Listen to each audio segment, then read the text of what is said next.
Hello साथीहरु, यो तपाईहरुकै अति प्रिय च्यानल ज्ञान स्क्रिनको कथा श्रृंखला कार्यक्रममा म तपाईहरुकै डियरेस्ट नरेस्ट होस्ट तपाईहरुलाई हार्दिक स्वागत तथा अभिवादन टक्राउँदछु। सदाको जस्तै आज पनि तपाईहरुको समक्षमा म एउटा कथा वाचन गर्न गइराखेको छु। कथाको शीर्षक छ लाहुरी भैंसी, जसलाई लेख्नु भएको छ श्री रमेश विकलज्यूले। आउनुहोस् सुरु गरौँ।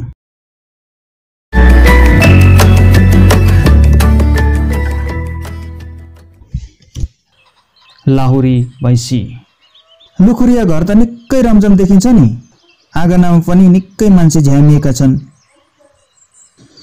द्वारेवाले आँगनको डिलबाट निहालेर हेरे। लुखुरेको आँगनमा एउटा कालो कालो वस्तु पनि देखिन्थ्यो। क्या हो त्यो? लुखुरेको आँगनमा उनी बडबडाए। मानौ त्यहाँ वरिपरि अर्को कुनै मानिस हरदम उनको कुरामा सही थप्न खडा भएर बसिरहेको हुन्छ।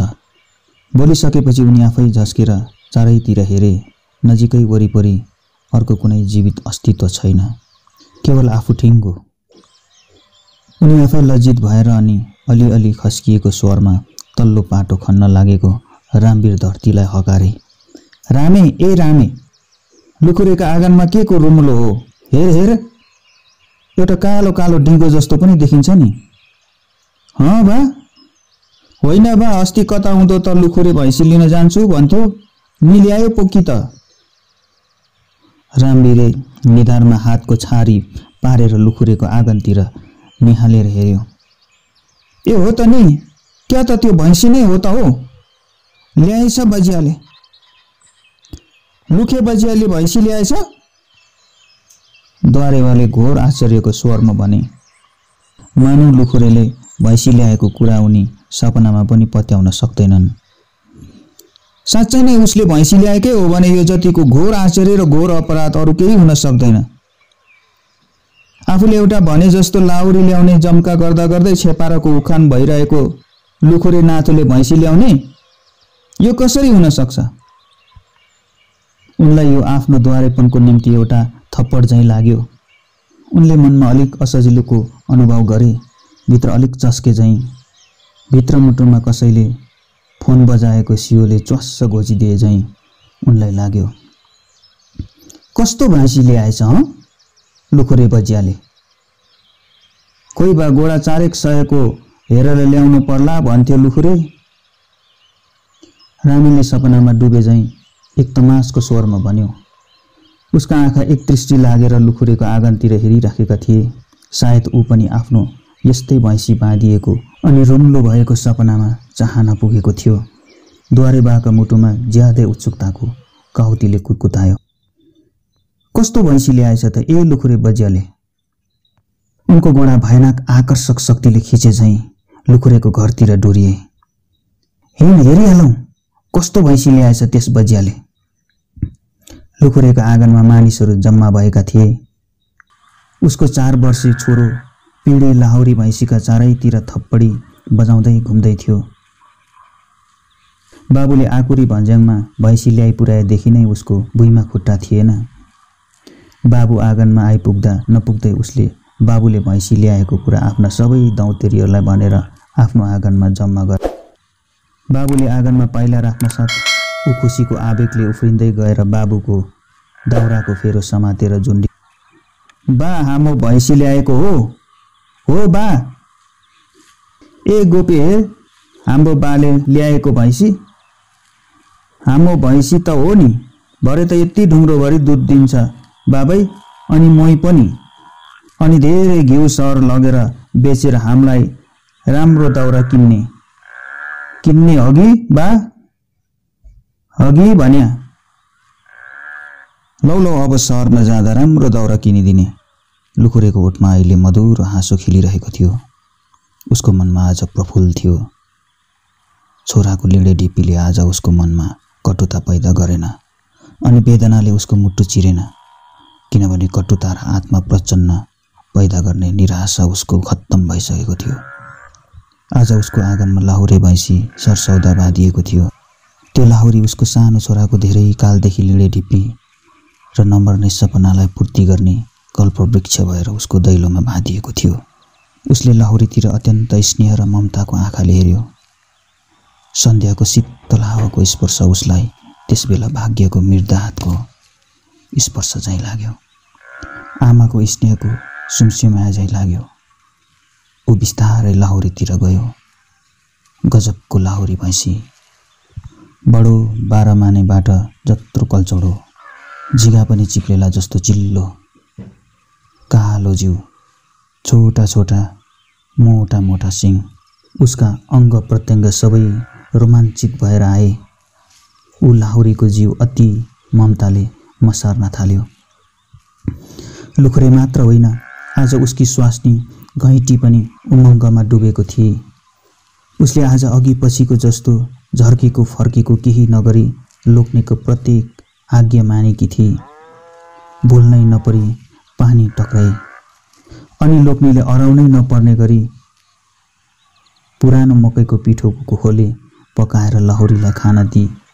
2 डोका खाँदै खाँदै घाँसको भारी ल्याएर पिँढीमा थुपारेकी थिए, यो चाहिँ भरेलाई भनेर। अनि ऊ आज बडो उत्सुकताले भित्र र बाहिर फर्याक र फुरुक गरिराखेकी छे। लुखुरीले हेर्यो। ऊ मनमा नै फुल्यो। यो सबै लाहुरीको प्रताप थियो। नत्र घैँटीको हाँसिलो अनुहार हेर्न, उसको मिठो बोली सुन्न लुखुरीका आँखा 24 घण्टा छटपटाउँथे। कान 24 घण्टा तिर्खालु हुन्थे। एक वचनको 10 वचन जवाब दिने, राम्रो कुरालाई पनि नराम्रो र अप्रिय रूपमा लिने, कहाँ कि अघि पछिकी घैँटी, कल र दुष्टताकी मृत्यु, अनि कहाँ हँसिली खुसिली आजकी घैँटी, ममता र सेवाकी मूर्ति। मुगन्त भएर स्वास्नीको फर्याक र फुरुक हेरिराखेको लुखुरे अति प्रसन्न भएर हाँस्यो अनि चारैतिर हेर्यो।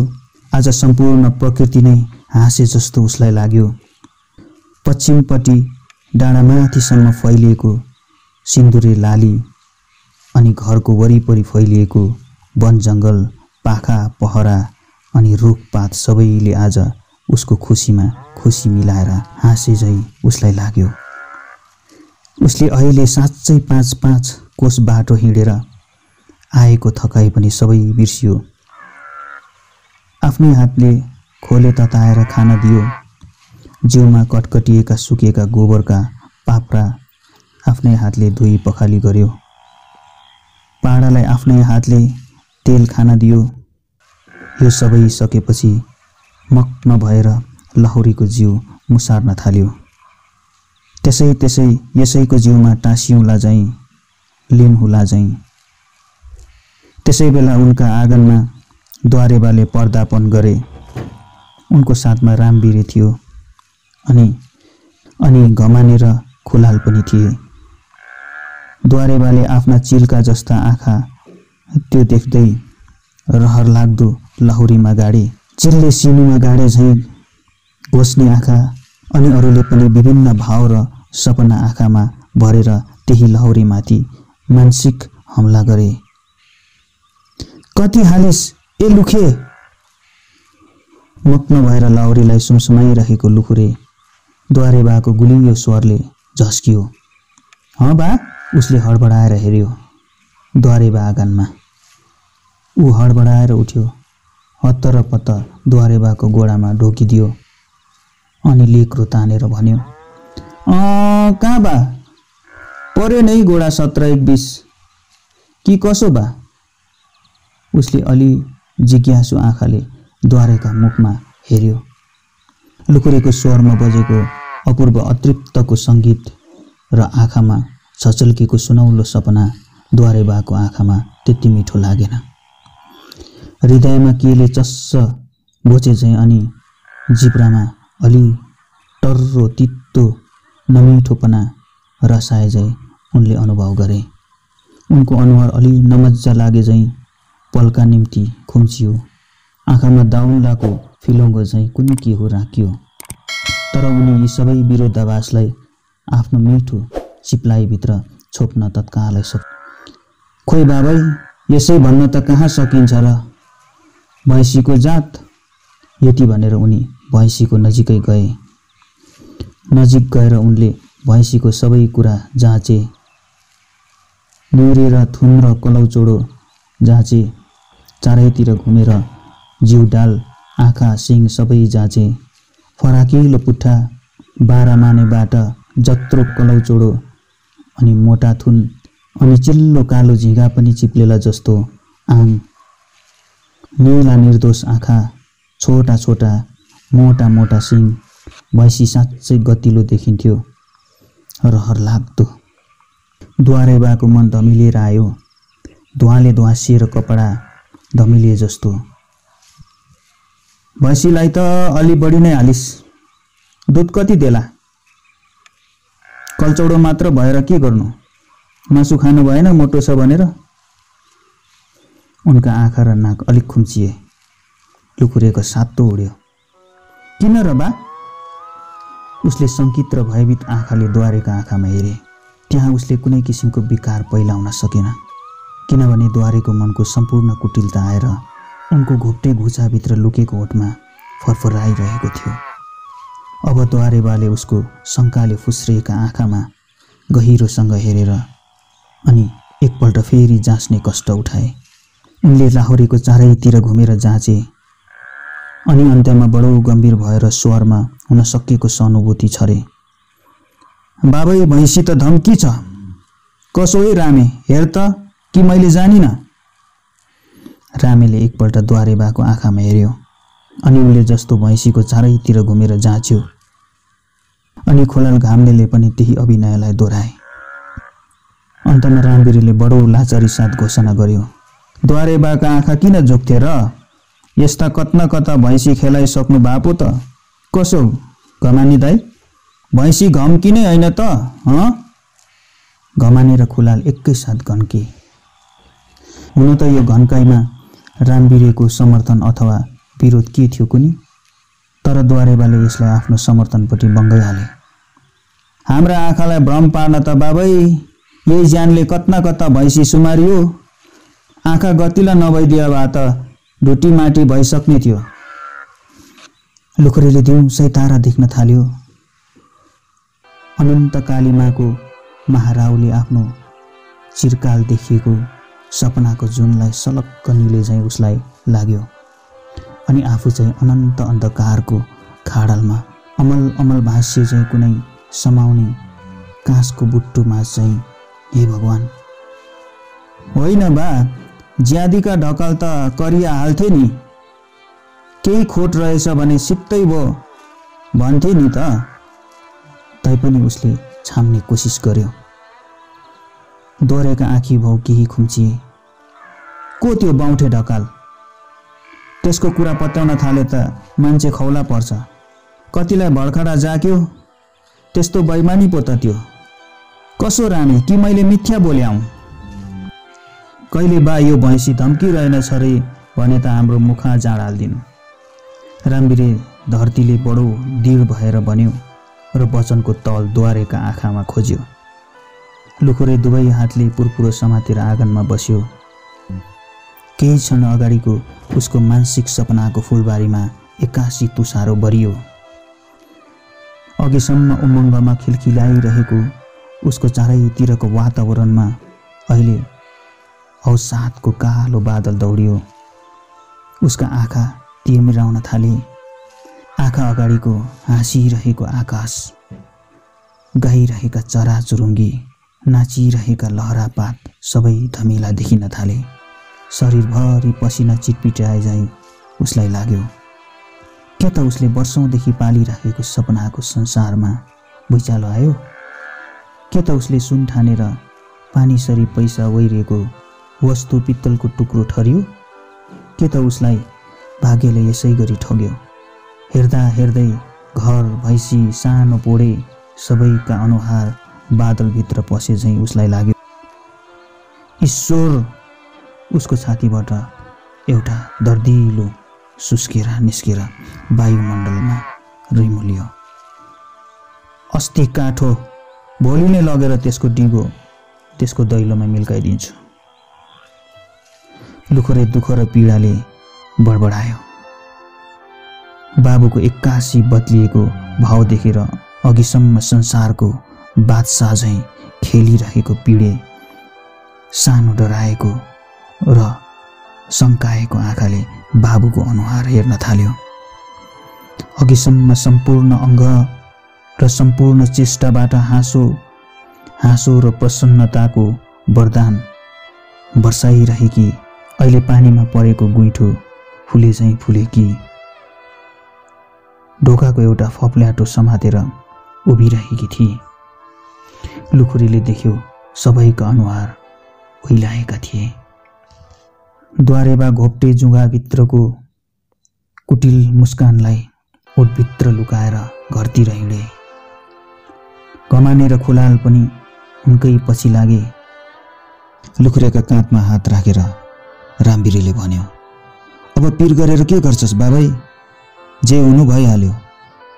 बरु 2-4 जनासँग सल्लाह साउती गरेस् न। यति भनेर ऊ पनि घरतिर हिँड्यो। त्यो अभागी घर र त्यसको सानो परिवार मात्र सुस्केर फाल्न त्यहीँ रहे। साँच्चै त्यस दिन बेलुकी भैँसीले दुध पनि थोरै दियो। वास्तवमा 5 कोस बाटो हिँडाएर ल्याएको हुनाले यो स्वाभाविक पनि थियो। तर यो स्वाभाविक घटनाले पनि लुखुरेको मनको शङ्काको बीजलाई अंकुराउन मलजल गर्यो। साँच्चै दुध किन कम दियो? भैँसी खोटे नभएको भए यस्तो किन भयो? रातभर ऊ ओछ्यानमा छटपटाई मात्र रह्यो। उसको जिउको एक अणुमा हजारौं अरिङ्गाले चिले झैँ चर्किरहेको थियो। एकातिर बालक छोराको रात दिनको सपना जपनापछि रट्ना चकनाचुर हुनु, अर्कोतिर त्यतिका रुपियाँ खोलो लाग्नु, त्यो पनि आफ्नो गोजीबाट झिक्न सक्ने भइदिया भए के थियो र? पैसा भन्या छोराको हातको मैल। आज यसले कमायो, भोलि उसले उडायो, भोलि उसले कमायो, पर्सि उसले उडायो। तर नेपाल बाहुनको ऋण कुन जुनीमा तिर्ने? हे ईश्वर, पाताकी ढकाले गरिबलाई खम्राङ्गै खौला पार्यो है।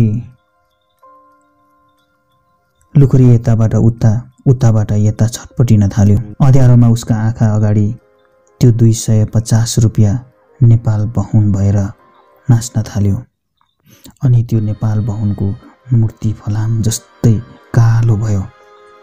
अनि त्यसका औँलामा लामा लामा नङ्ग्रा निस्के। लामा लामा नङ्ग्रा आफूतिर बढ्दै आए। असहा पीडाले लुखुरेको घाँटीमा विलक्षण सुस्केरा मिसिएको चित्कारा त्यो अन्धकारमा रिमुलियो। त्यो चित्कारले घैँटीको मनमा लोक्ने प्रति सहानुभूति जन्माउनुको साटो झन् उग्र क्रोधको राँको सल्काउन घिउ पो काम दियो। खाइस अभागी ग्वाङ्ग्रा, यसो आफूभन्दा जान्ने सुन्ने 2-4 जनालाई लगेर देखाउनु पर्छ। त्यत्रो पैसा लगेर भाँडखारामा वैरौ कि वैरेनौ? बुद्धिमा डढेलो लागेको। अघि सासुमा महामाया जस्ती घैँटीले अहिले रणचण्डीको अवतार लिइसकेकी थिए। एक त भैँसी स्याहार्ने लोभले उसले आफ्नो नाक कान पनि उतारेर दिएकी थिए।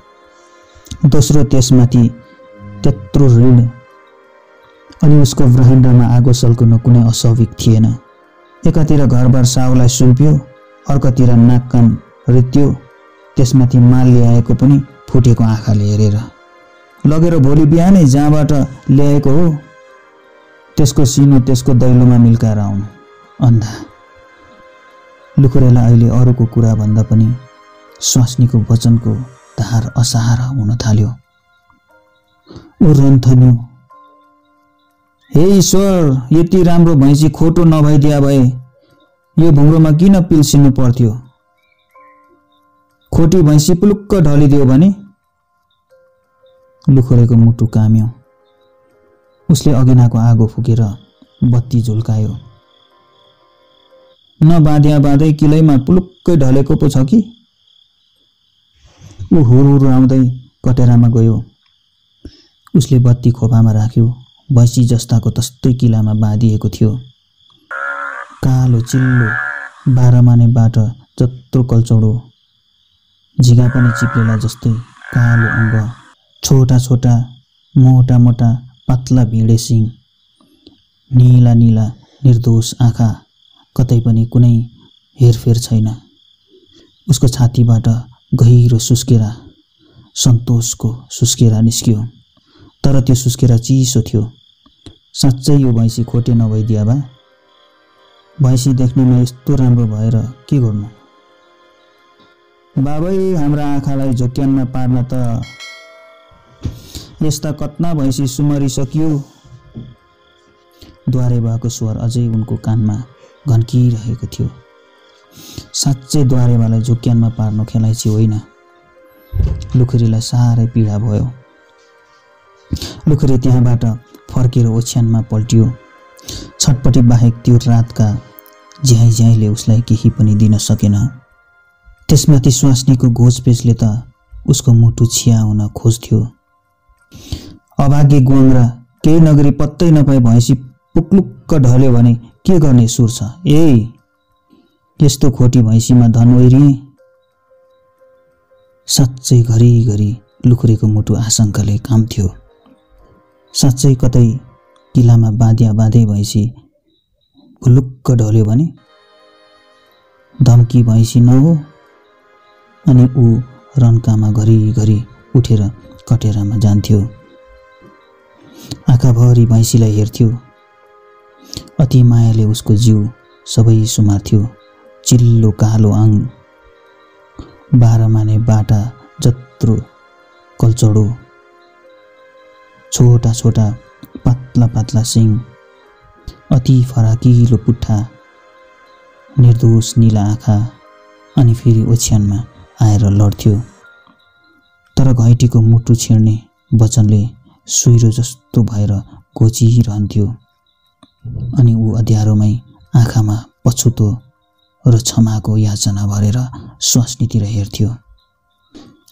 वास्तवमा घैँटी पनि अब त अचक्कली गर्न थालेकी थिए। बिचारा लोक्ने मात्रै के गरोस्? उसले पनि खोलै लागोस् भनेर पैसा ओइरिएको त होइन। यो त उनीहरूलाई भाग्यले ठगेको, बाउठे ढकालको दया जागेको। यो कुरा त्यो स्वास्नी किन बुझ्दिन?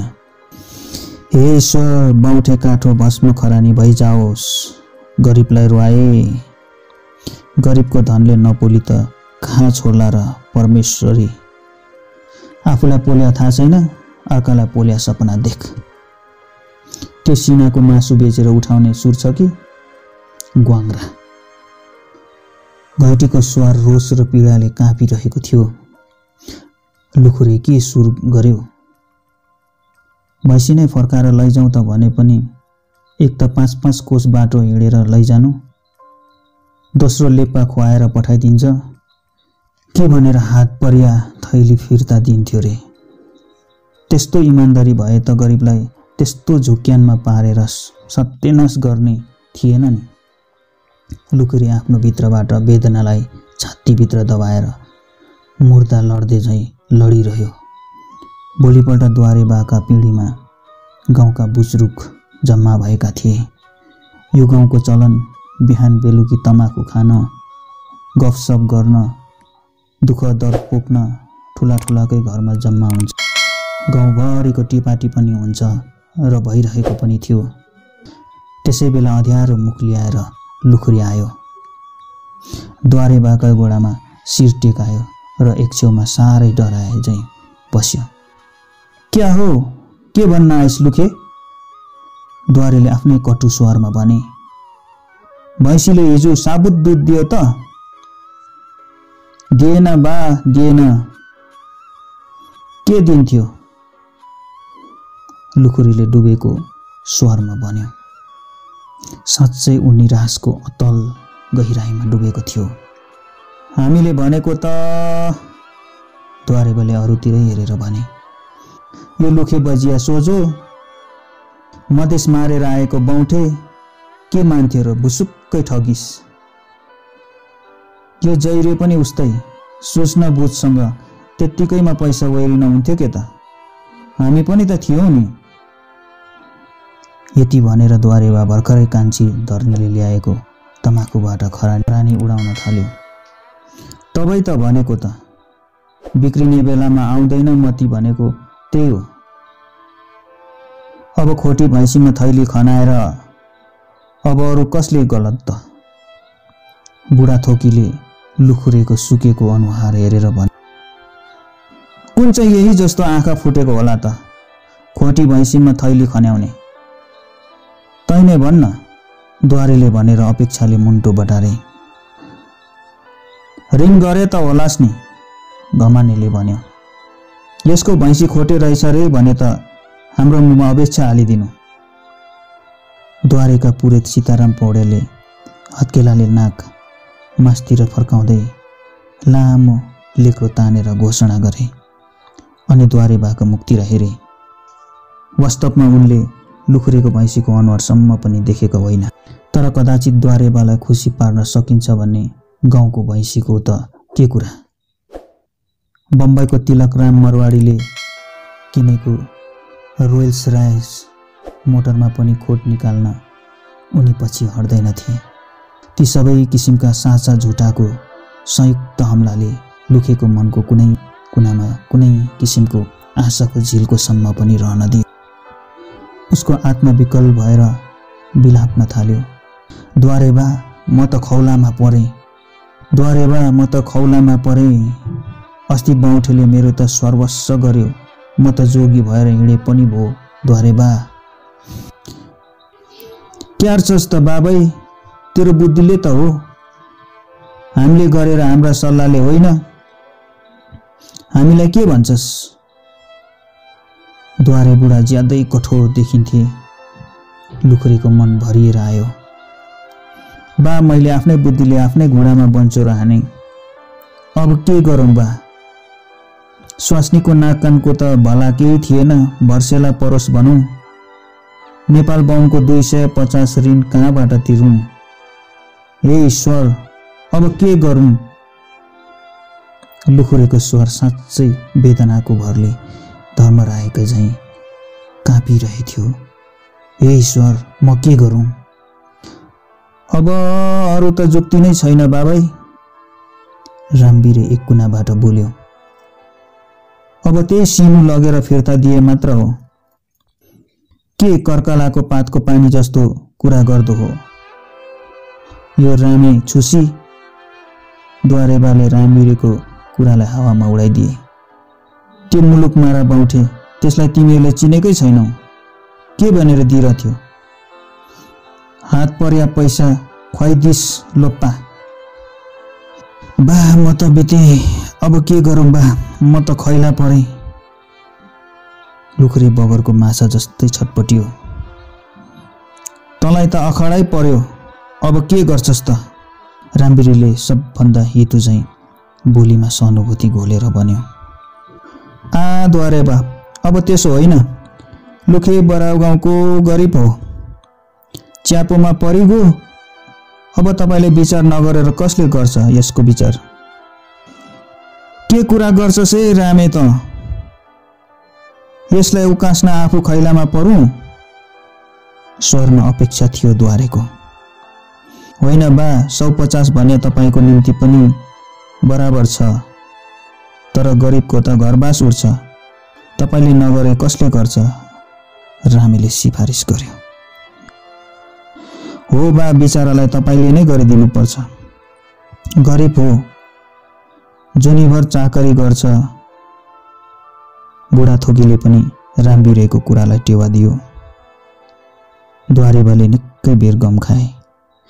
आखिरमा बडो गम्भीर स्वरमा मानव लुखुरेमाथि जन्म जन्मान्तर बिसाउन नसकिने उपकारको बोझ लाद्न लागेको झैँ घोषणा गरे।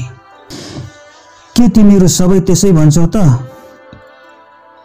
त्यसो हो भने म के भनौँ? एउटा गरिबको उपकारै सही, तर भइगयो त लुखुरे पनि 150 को मुख नहेरोस्।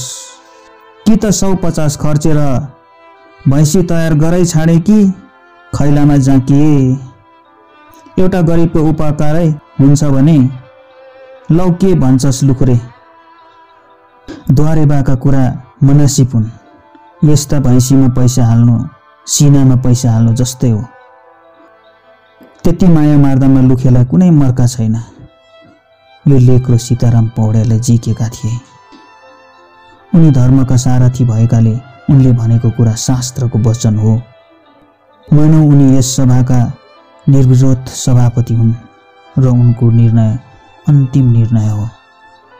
लौ पण्डित बाजेको समेत यही राय छ, त के भन्छस्?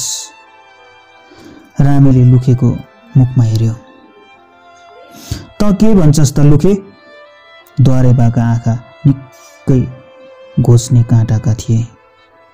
लुखुरीले के भनोस् बरा? उसले सबैका मुख हेर्यो। द्वारे बुढाथोकी रामे र पण्डित बाहेक सबै मौन थिए। उनीहरूको आँखामा विवशता थियो। उनीहरू लुखुरेको आँखामा हेर्न नसकेर निहुरे। त्यस दिन बेलुकी पख द्वारेबाको आँगनमा निकै रमझम देखियो। आँगनमा लौरी भैँसी बाँधिएको, चिल्लो कालो 12 माने बाटो जत्रो कलचौडो गरेको भैँसीका वरिपरि द्वारेबाका आधा दर्जन केटाकेटी झ्यामिएका थिए। द्वारेबाट 20 वर्षे जोसमा भैँसीको सुसार गर्न लागेका। द्वारेले भुस्सा दिँदा दिँदै एकपल्ट टाउको उठाएर हेरे। लुखुरेको आँगनमा आज रमझम थिएन। लुखुरेका बाबु छोरा आँगनको डिलमा उभिएका थिए, हेरिरहेका थिए। त्यसै बेला रामवीरे द्वारेका आँगनमा उक्लेर ढोगिदियो। कसो रामे, भैँसी हिरा छैन त? किन हुन्थ्यो बा, लाखमा एक छ। एकपटक फेरि द्वारेले र रामेले एकैपटक आँखा उठाएर लुखुरेको घरतिर हेरे।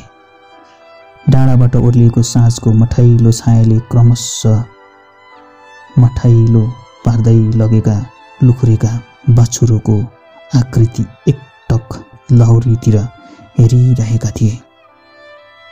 कथा सकिएको छ। हवस् त साथीहरू, आजलाई भने यति नै। फेरि पनि यस्तै किसिमको भिडियोहरू लिएर तपाईहरुको समक्षमा पुनः आउने नै छु। तबसम्मको लागि आज्ञा दिनुहोस्। नमस्ते।